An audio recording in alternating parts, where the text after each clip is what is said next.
Sejam bem-vindos. Está no ar mais um Revista Fevale Podcast On, uma produção dos acadêmicos de jornalismo da Universidade Fevale.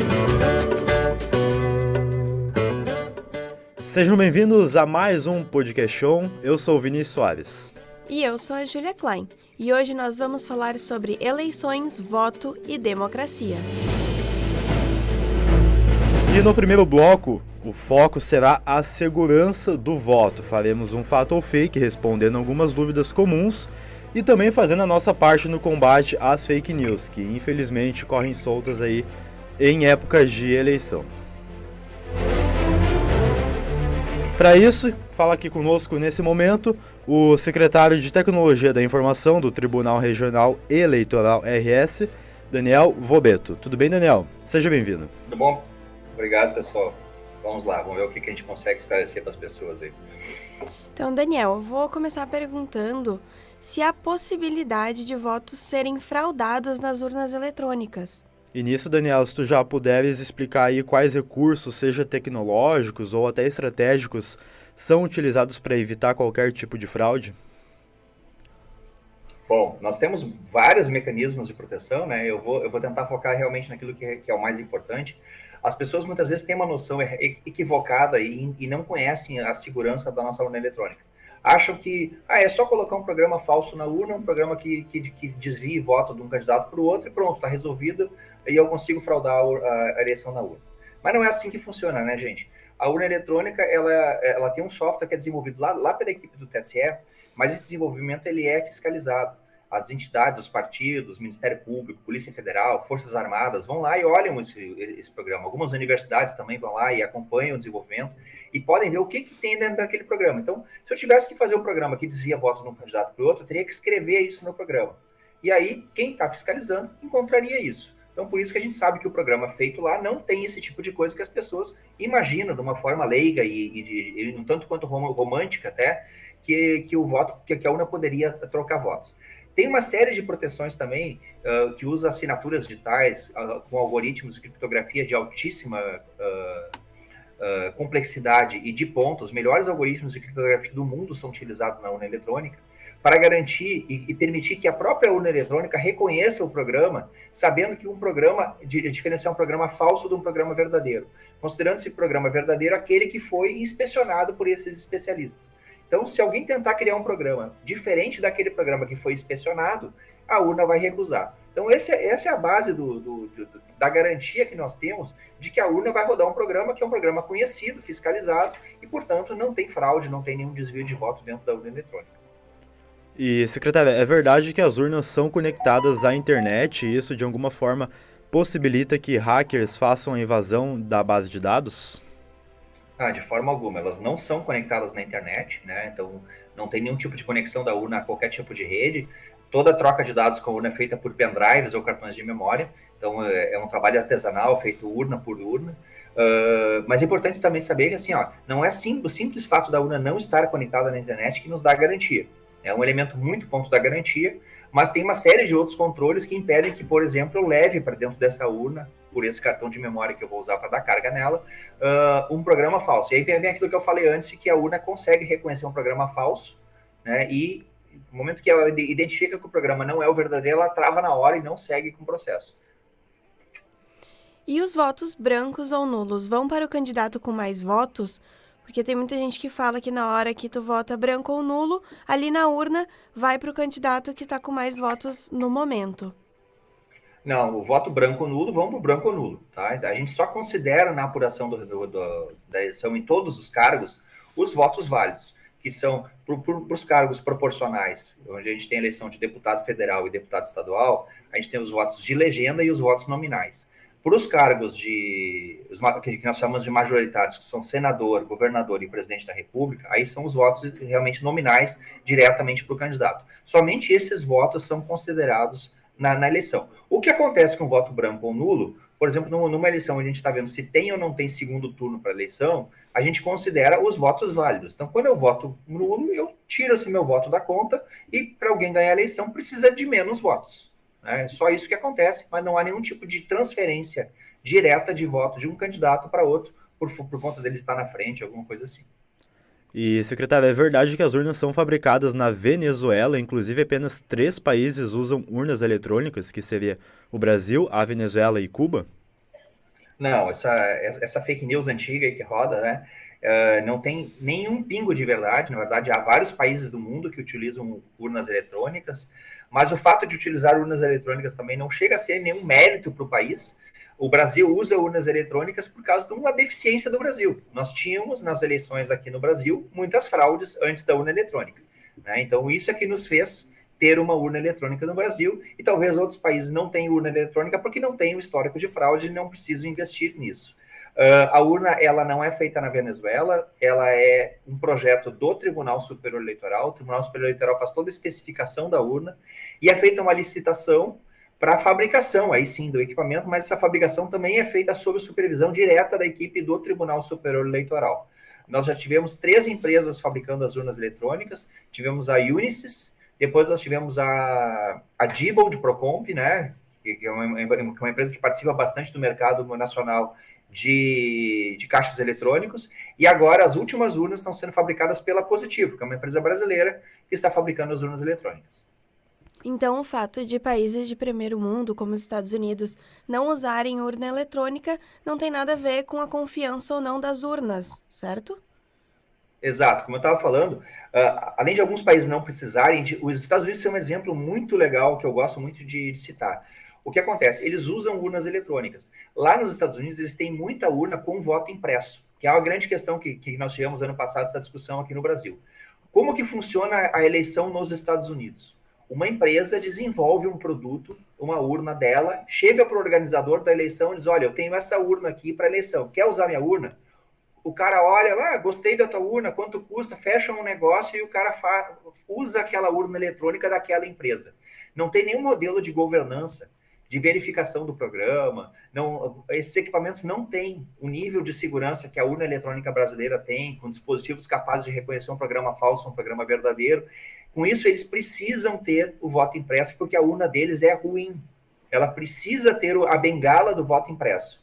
Tá? No Brasil, e tem outra coisa, lá quando eles imprimem o voto e alguém tentar depois mudar esse voto, a cana pega feio. Tá? A punição lá, a gente sabe que eles não brincam com pessoas que cometem crimes.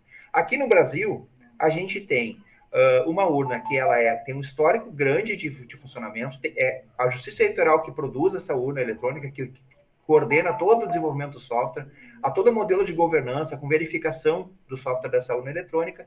Então, o fato de a gente não usar o voto impresso, que traria uma série de problemas para nós, num país onde a gente sabe que muitas vezes as pessoas cometem crimes e para punir alguém é muito difícil, especialmente ligado à política, tá? Se tiver alguma questão, de algum interesse maior em torno disso, é muito difícil a gente ter uma punição, tá?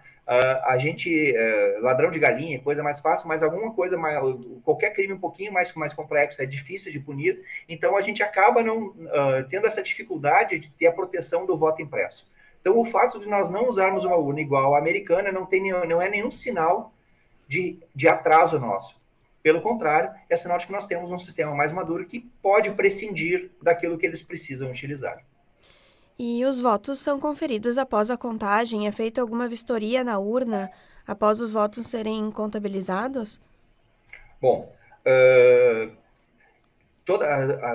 quando nós encerramos a votação numa urna eletrônica, ela expede um boletim de urna, que é o resultado daquela sessão eleitoral, e também é transmitido o registro digital do voto, que é o arquivo que tem tudo que foi digitado pelos eleitores. Tá? Os votos estão ali, de uma certa forma, embaralhados, para a gente não saber quem votou em quem, tá? Mas eu tenho tudo que os eleitores digitaram, estão nesse arquivo. Eu posso somar novamente os dados desse arquivo para ver se a urna somou certos votos, né? Mas a gente tem que ver que não faz muito sentido eu ficar recontando o voto da urna, porque um computador não erra. Computadores não erram contas. Eles podem fazer contas erradas se programados errados. E aí a gente volta para aquilo que nós falamos no início, que o programa ele é auditado pelas entidades fiscalizadoras. Então a gente tem certeza que o programa faz a conta certa. Então não faz muito sentido a gente falar em recontagem numa urna eletrônica. A gente fala em recontagem quando eu tenho um processo manual, onde as pessoas erram, eu conto de novo, aí dá um outro resultado, eu conto uma terceira vez, dá um terceiro resultado diferente, aí eu vou contar umas 15 vezes o resultado que deu mais vezes, eu acho que esse é o resultado verdadeiro, porque toda vez que a gente conta manualmente, a gente acaba tendo um resultado um pouquinho diferente. E, secretário, após eleições, os partidos conseguem saber quantos votos eles tiveram em determinadas sessões eleitorais? Sim, essa informação ela é pública, tá? Nós temos, e esse ano é uma pequena novidade esse ano, já durante a noite da apuração da eleição, enquanto os dados estão chegando ao TSE, já vão ser publicados na internet o resultado individualizado de cada sessão eleitoral. Esse dado publicado lá na internet, ele pode ser usado pelo eleitor para conferir o boletim de urna da sua sessão, se ele conseguiu, então, pegar uma cópia ou capturou os dados do boletim de urna da sua sessão. Ele pode verificar se o dado que chegou lá é o dado certo, então a gente tem essa conferência sessão a sessão, e um pouco depois da eleição, eu imagino que vai acontecer na segunda ou na terça-feira, o TSE publica na internet um arquivo, é um arquivão para cada estado que tem ali o voto de cada candidato, quantos votos cada candidato teve em cada sessão eleitoral do estado. Então, ali a gente consegue pegar esse arquivo com os votos, somar de novo, verificar, fazer estudos, onde é que teve mais voto, onde é que teve menos voto, e também fazer essa verificação se a soma dos dados desse arquivo corresponde ao resultado final publicado pelo TSE.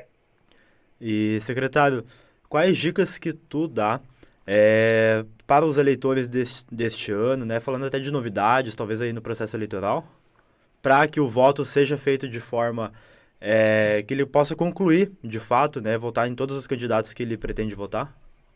Tá, eu tenho 3 dicas para as pessoas. Tá? Primeira dica, que é um combo. A ordem dos candidatos. As pessoas têm que saber que a ordem dos candidatos é deputado federal, deputado estadual, senador, governador e, por último, presidente. Tá? E levem anotados os votos nessa ordem, tá? Porque senão as pessoas vão se confundir na hora de votar. Tá? Essa é a primeira dica que eu dou para as pessoas. A segunda dica, votem com calma. Há na urna eletrônica esse ano, inclusive, um dispositivo que quando a gente digita o número do candidato, eu termino de digitar, por exemplo, a deputado federal, coloco 5 números do meu candidato, a urna não aceita que eu confirme esse voto em menos de 1 segundo. 1 segundo parece pouco, mas muita gente vai fazer isso de digitar o número, apertar o confirma e a urna não vai adiante. Ela vai ficar ali porque não passou isso 1 segundo, porque a gente espera que a pessoa olhe para a tela para ver se realmente ela digitou certo e se o seu candidato apareceu. Por sinal, tem gente que a gente imagina esse ano, com a questão das redes sociais, tem muita propaganda em redes sociais, pode ter gente que queira votar em candidatos de outros estados. E aí o cara digita o número de um candidato e vai aparecer o candidato que é outro, que não é o candidato daquele estado, vai dizer que o candidato não concorre porque não é um candidato aqui do Rio Grande do Sul. Tá? Então a pessoa tem que digitar com calma, digita o número dos candidatos, espere esse 1 segundo, não estranhe quando a urna não aceitar o confirma, que é esse 1 segundo que ela está esperando para votar. Tá? E a terceira dica, é uma dica que ela é voltada para um número um pouco menor de eleitores. Nós temos esse ano de volta a biometria na urna, as pessoas vão ter que confirmar sua identidade com a biometria. E aqueles eleitores que não procuraram a Justiça Eleitoral para fazer biometria, que normalmente não teriam a biometria, aqueles desse contingente que tem carteira de motorista, tem uma grande chance, se os dados coincidiram, se toda a questão da importação aí deu certo, porque o Tribunal Superior Eleitoral fez um convênio com o Denatran. Então, essas pessoas podem acontecer com ela que a urna solicite que essa pessoa confirme a identidade com a digital também, apesar dela não ter ido na Justiça Eleitoral pedir para cadastrar sua biometria. Então, a pessoa não deve estranhar isso, que foi fruto desse processo de importação que está sendo feito, tá? Então, que as pessoas têm que cuidar. E a última dica, eu falei que eram 3, mas são 4, é a questão do celular, né? Por favor, atentem às orientações do mesário, pode levar o celular, usar ele com o e-título para se identificar perante os mesários, desde que tenha foto no e-título, mas quando o mesário pedir para colocar o celular sobre a mesinha ali, para que ele vá votar sem estar com o celular junto com ele, por favor, atendam essa medida, que é uma medida de proteção às pessoas mais vulneráveis, para que as pessoas mais vulneráveis não sejam obrigadas a filmar seu voto e entregar o seu voto lá para um traficante, alguma facção criminosa, ou mesmo algum candidato inescrupuloso que está tentando comprar o voto dessa pessoa e exigindo uma comprovação de que a pessoa votou. A gente tem essa percepção de que o sigilo do meu voto é uma coisa dispensável, que eu posso abrir mão desse meu sigilo do voto, porque eu não devo nada para ninguém, mas tem pessoas que não têm essa condição e precisam da proteção do sigilo do voto, e por isso que a gente reforça essa questão do celular, para que essas pessoas especificamente não fiquem vulneráveis na eleição. Muito bem, com isso, então, encerramos a primeira parte deste episódio sobre eleições 2022. Agora eu agradeço a ti, secretário Daniel Vobeto, pela sua participação. Queres dar uma última contribuição, algum comentário? Olha, só reforçar essa questão aí da segurança da urna, que as pessoas têm que ter confiança na Justiça Eleitoral. A Justiça Eleitoral não trabalha para nenhum candidato, para nenhum partido. Trabalhamos pela democracia. Ela é composta por pessoas que têm muito orgulho do trabalho que faz, se esforçam demais e tem como grande recompensa no dia da eleição saber que nós entregamos uma eleição limpa e correta para a população brasileira. Então as pessoas têm que ter essa tranquilidade e votar no seu candidato, com a sua convicção, e no final vai ganhar o candidato que tiver mais votos, e esse é o caminho da democracia, e nós temos que entender isso.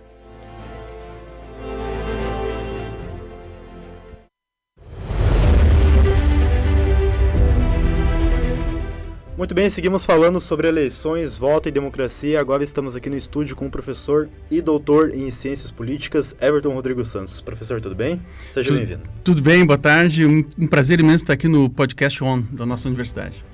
Legal. Em primeiro momento, a gente falou com o secretário do TRE-RS, Daniel Vobeto, sobre urna eletrônica e segurança do voto. Agora a gente parte para um assunto mais relacionado à democracia, voto e qual é essa relação que a democracia e o voto têm com as eleições de fato. Professor, aí já para a gente se situar no assunto, o que é a democracia? Existem tipos de democracia, em todas elas o voto existe e o voto é uma ferramenta, ou existem outros artifícios aí para a manutenção das democracias? Obrigado pela pergunta. Na verdade, a democracia é um conceito bastante disputado, né? Não há um consenso sobre o que é democracia, né? Normalmente a gente refere a democracia como o poder do povo, naquela visão lá dos gregos antigos, né? Mas lá nos gregos antigos não havia a figura do voto, havia participação direta. A ideia da representação política, ela surge na democracia ao longo dos séculos, né? Então, primeiramente, era uma democracia direta. Depois, a partir da época moderna, digamos assim, saindo da antiguidade, passando para a Idade Média, mas na modernidade a democracia erupciona como democracia representativa com a utilização do voto, né? Mas sempre naquela ideia de que democracia demos, né? O povo, cracia poder, o poder que vem do povo. Ou seja, quando a gente está falando hoje de democracia, nós estamos falando fundamentalmente de uma ideia, digamos assim, vou pegar aqui uma perspectiva liberal, de que o poder é transferido para as instituições democráticas, né? Para os três poderes, o executivo, o legislativo e o judiciário, né? Através de uma carta constitucional. Então, os cidadãos votam, acordam, escolhem os seus representantes e esses seus representantes governam em nome dessa Constituição, né? Que tem regras, tem direitos, tem deveres, né? Para que cada cidadão, então, possa exercer, né, e usufruir dessa cidadania. Então, a ideia fundamental de democracia seria a ideia no qual as pessoas governam, mas governam através dos seus representantes. Não é? A democracia, enquanto seria o aspecto de transferir o poder, né, unicamente de pessoas, né, que eu decido o que eu quero fazer, para instituições. Esse é o fundamental, né? O poder controlado pelas instituições, pelas leis, pelas regras democráticas, né? E, professor, na sua opinião, o voto no Brasil, ele é democracia ou obrigatoriedade? O voto no Brasil, ele é obrigatório, né, ainda pela nossa legislação atual, né, mas ele está dentro de um arcabouço democrático, digamos assim, né, muito embora seja obrigatório. Em algumas democracias do mundo, por exemplo, como nos Estados Unidos, ele não é obrigatório, ele é facultativo, não é? Mas a gente pode mudar ele de obrigatório para facultativo. Como é que se muda isso? Se muda isso através do parlamento, né? Se o poder legislativo, por exemplo, em Brasília, decidir que o voto não é mais necessário que ele seja obrigatório, porque ele foi, em um determinado momento, era importante, justamente para dar legitimidade para o sistema, mas se os legisladores acharem que isso não é mais interessante, manter o voto obrigatório, que ele for facultativo, pode ser, mas isso se faz via os marcos democráticos, né? Ou seja, ser democrático não é fazer o que eu quero, né? Ser democrático é agir de acordo com as leis, de acordo com as regras. Então, as pessoas criam uma confusão hoje no Brasil que ser democrático é eu falar o que eu quiser, eu ofender quem eu bem entender, e não se trata disso. Ser democrático é agir de acordo com aquilo que é melhor para a comunidade, não é aquilo que é melhor para mim. Por exemplo, se eu sou um fumante inveterado, eu estou louco para ligar um cigarro aqui e acender o cigarro no estúdio, né? Eu posso, não, isso é democrático, não poder fumar? Afinal de contas, eu tenho vontade de fumar. É democrático ou não eu fumar aqui dentro? É antidemocrático eu fumar. Ah, então quer dizer que eu sou proibido a fumar? Sim, tu é proibido a fumar. Porque quem estabeleceu isso foi a lei. Mas quem é que legislou? Quem legislou foi o povo, né, que nós elegemos, um conjunto de deputados, né? Então o povo elege os deputados são representantes do povo, decidiram criar uma lei que o professor Everton não pode fumar dentro do estúdio. Então eu poderia dar uma de libertário, que diz, não, mas então quer dizer que a minha liberdade de fumar está sendo cerceada? Sim, a sua liberdade está sendo cerceada porque o marco constitucional, as leis dizem que você não pode fumar, porque isso é prejudicial não só para ti, quanto para o conjunto da sociedade.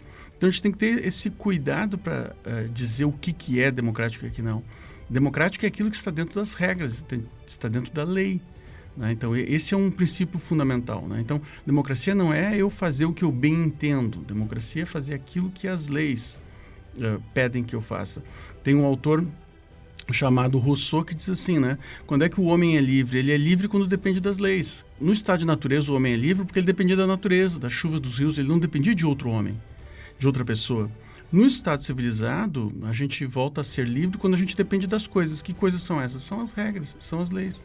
Eu não posso ficar na dependência de uma outra pessoa, né? Que pode levantar um dia com o pé destampado, né? Pode, como a gente diz por aqui no sul, né? Já de mau humor, e, portanto, fazer o que bem entende. Então, eu preciso sempre me submeter às regras e às leis. Isso é um Estado democrático de direito, né? E, professor, e em governança, por exemplo, como na Inglaterra, há democracia? Sim, a Inglaterra e os Estados Unidos são os dois países, assim, modelos de democracia liberal no mundo, né? Talvez as pessoas confundam um pouco porque lá existe uma rainha, né? Só que a rainha, na verdade, não governa. A rainha ela é apenas representante de Estado. Ela digamos assim, representa a tradição inglesa, né? Que resolveram manter um sistema de uma monarquia parlamentar, né? Porque lá na Inglaterra é a primeira-ministra, né? Que foi recentemente agora eleita, que escolhida pelos seus pares para ser a chefe de governo. É ela que governa, né, digamos assim, os destinos da Inglaterra. Mas a rainha apenas representa. Ah, mas por que existe monarquia lá? Porque o povo decidiu manter a monarquia. Né? Aliás, os tributos, etc. e tal, que os ingleses pagam, mantém aquilo, eles acham importante. É um aspecto simbólico, digamos assim. Ah, mas hoje em dia isso conta? Pô, para eles contam. Né? Isso é extremamente importante? Para eles, sim. É da tradição deles. E só eles que podem decidir se eles querem ou não manter a monarquia inglesa. Né? Mas há, sim, um sistema democrático lá, aliás, como exemplo no mundo da Inglaterra. Né?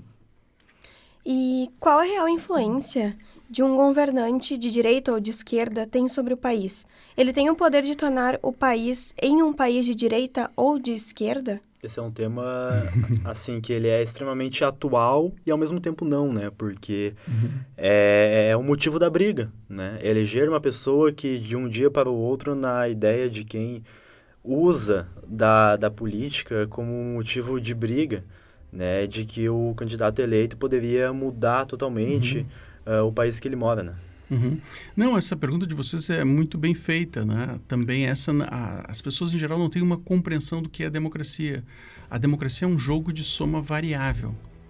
Ou seja, um ganha, mas não ganha tudo, o outro perde, mas não perde tudo. A democracia não é o que a maioria das pessoas imagina, um jogo de soma zero. Quem ganha, leva tudo, quem perde, perde tudo. Portanto, independente se um governo seja de esquerda ou de direita que ganhe uma eleição, ele dificilmente consegue fazer um governo puro à direita ou puro à esquerda. Principalmente no Brasil, onde nós temos um presidencialismo de coalizão, o presidente eleito ele precisa fazer coalizões dentro do Congresso para governar. Portanto, é inevitável que ele negocie com os diferentes parlamentares, como foi agora o caso recentemente da política do nosso último presidente, né, dizendo que ia governar sem fazer acordos no Congresso, sem o apoio do Centrão, e no final das contas, passados 2 anos, ele se rendeu ao apoio do Centrão para poder governar. Então, isso é uma característica da democracia. Na verdade, nunca ninguém numa democracia pode vencer de forma solitária. Por exemplo, né, numa democracia, os verdes não podem vencer sempre, aqueles que defendem, por exemplo, o meio ambiente. Também não pode vencer sempre os contrários ao meio ambiente. Né?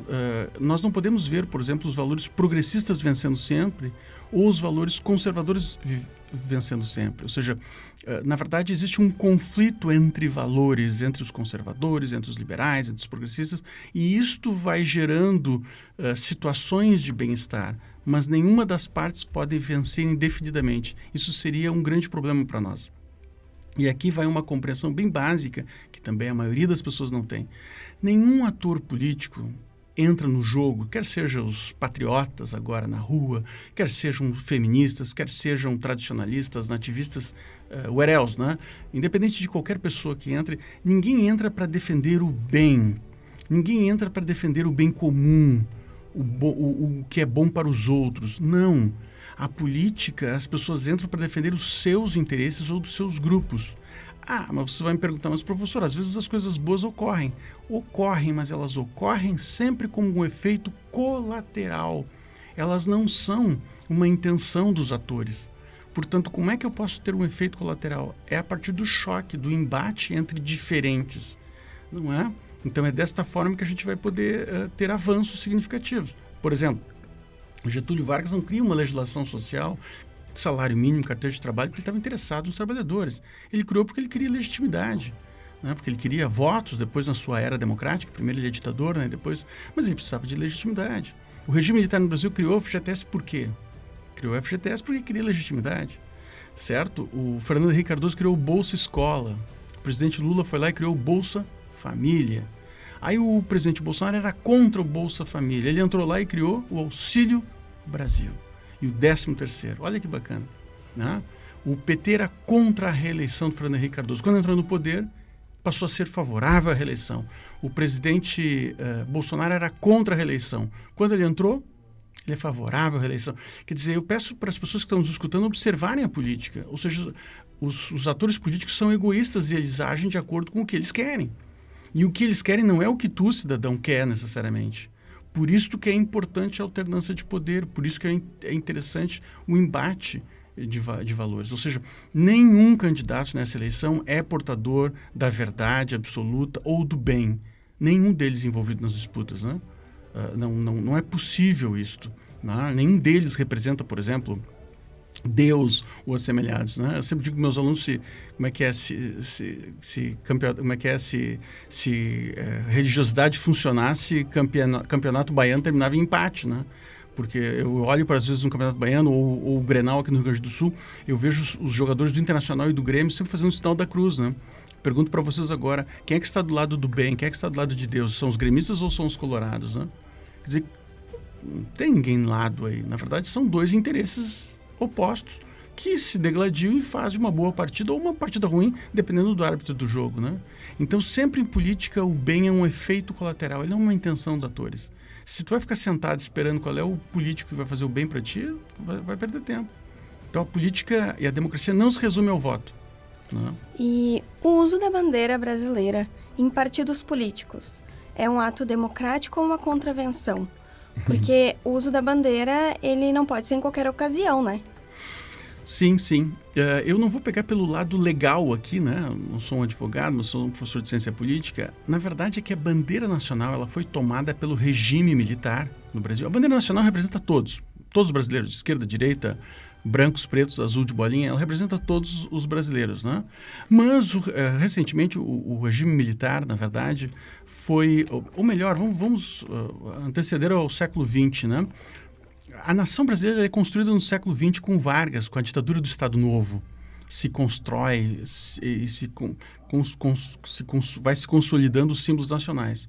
Então, desde a ditadura do Vargas e depois, na ditadura militar, de 64 até 84, o regime foi muito identificado com a bandeira nacional. Então, os grupos que faziam oposição ao regime militar não se utilizavam da bandeira. No processo de redemocratização, isso nós estamos falando aí de 30 anos atrás, a bandeira foi retomada com a ideia das diretas já, o verde e amarelo, foi retomada pelos setores mais progressistas. E nos últimos anos, o governo que venceu, um governo de extrema-direita que venceu as eleições de 2018, se dizendo herdeiro daquela ditadura, retomou de novo a bandeira, como se fosse em propriedade deste grupo em particular. E aqui a gente também tem que indicar que a própria esquerda no Brasil muitas vezes usou mal a bandeira nacional ou não utilizou, por essa identificação que teve lá com a direita, né? Então a esquerda sempre usou as suas bandeiras dos seus partidos propriamente e deixou de lado. E eu acho que eles estão pagando um preço agora, a esquerda, por ter deixado essa bandeira ser capturada por um lado da disputa e um lado extremado da disputa, que é a extrema-direita. Eu, como consultor político, eu diria para os partidos de esquerda que uma das principais medidas é retomar a conquista da bandeira nacional. Eu acho que a bandeira nacional deve ser tomada, como é, por exemplo, num país como os Estados Unidos. Não, os bolsonaristas gostam muito de dizer, mas nos Estados Unidos, quem usa a bandeira dos Estados Unidos são o Partido Democrata e o Partido Republicano. Ambos os partidos usam a bandeira. Então eu espero que nos próximos pleitos eleitorais a gente possa cada vez mais vendo partidos, tanto a esquerda quanto a direita, utilizando a bandeira nacional e não ficar como um símbolo hoje. No Brasil ficou como um símbolo da extrema-direita, ficou como um símbolo de bolsonarista, quer dizer, as pessoas não podem mais vestir uma camiseta da seleção brasileira porque acham que ela já está identificada, né, com uma visão nacionalista, retrógrada, né? As pessoas se sentem envergonhadas, né, com essa posição, né? O presidente da República, em termos internacionais, não tem uma respeitabilidade como um estadista, como um democrata. Quer dizer, então, nesse sentido, eu acho que os brasileiros, em geral, precisam resgatar essa perspectiva de tomar o símbolo nacional pátrio, que é a bandeira, como representação de todos e não de um espectro só da realidade política, né? E justamente, né, professor, com essa reflexão que a gente faz, falando sobre cores, a gente acaba que consegue relacionar política com o futebol, que tu falou antes, que acaba que o futebol, a diferença entre um time e o outro é a cor e os interesses próprios.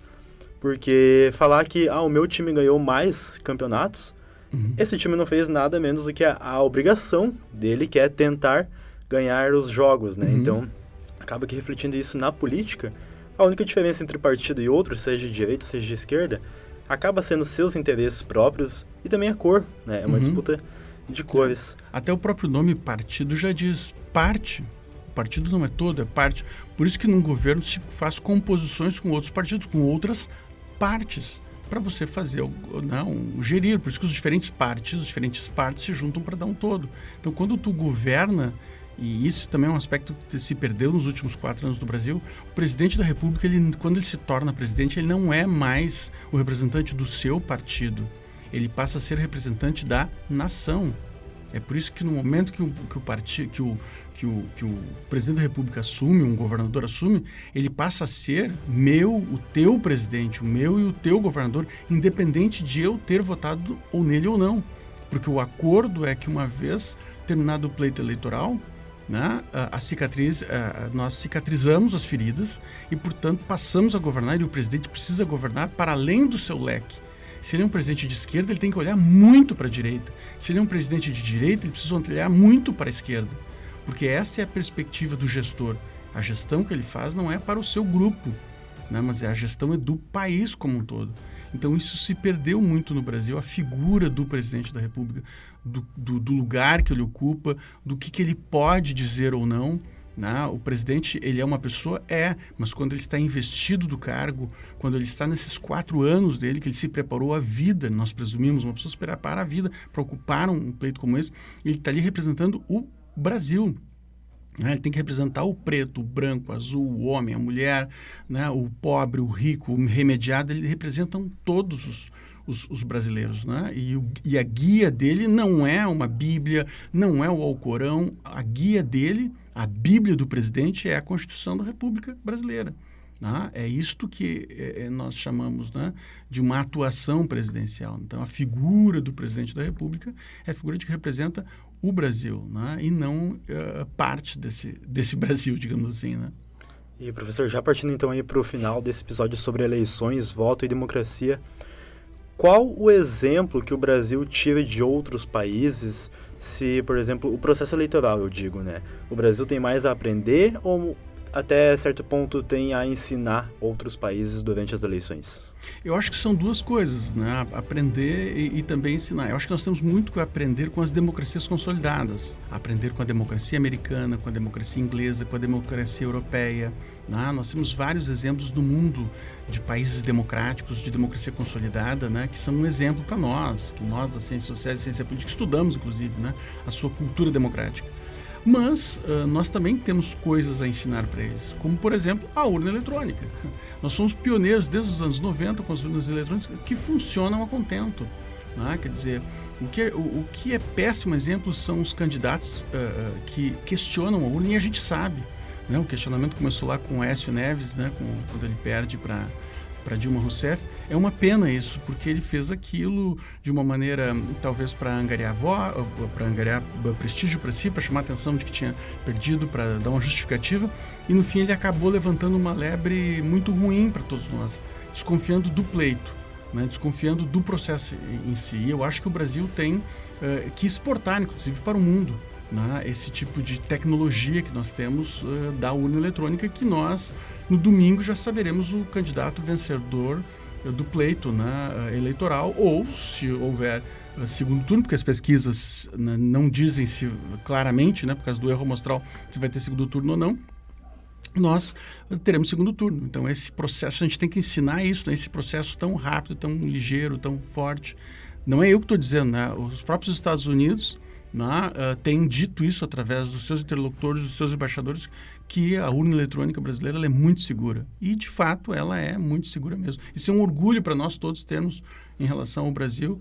E é muito chato que determinadas forças políticas tendam a, por motivos ideológicos, por motivos casuísticos, né, a desconstruir essa nossa grande conquista que é a urna eletrônica, né? Muito bem, então, professor, agora eu agradeço a sua participação aqui nesse episódio sobre eleições, voto e democracia. Obrigado por aceitar nosso convite e vir aqui contribuir, né, com esse tema, aí, faltando apenas alguns dias para as eleições.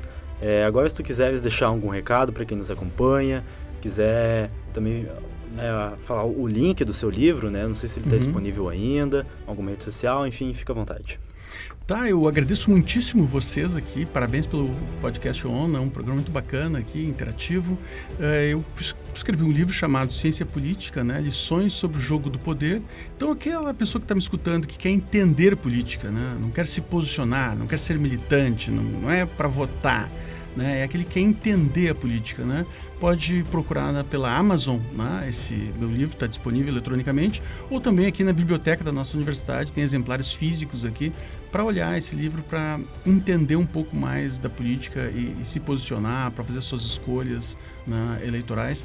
E também recomendar que as pessoas vão, né, votar agora no domingo. Né? Estou, então, pedindo voto para a democracia brasileira, que as pessoas vão, neste domingo, escolher o seu melhor candidato, né, que acha que vai ser melhor para o Brasil, mas que compareça às urnas agora no domingo aqui para a gente poder, né, passar esse processo democrático brasileiro eleitoral.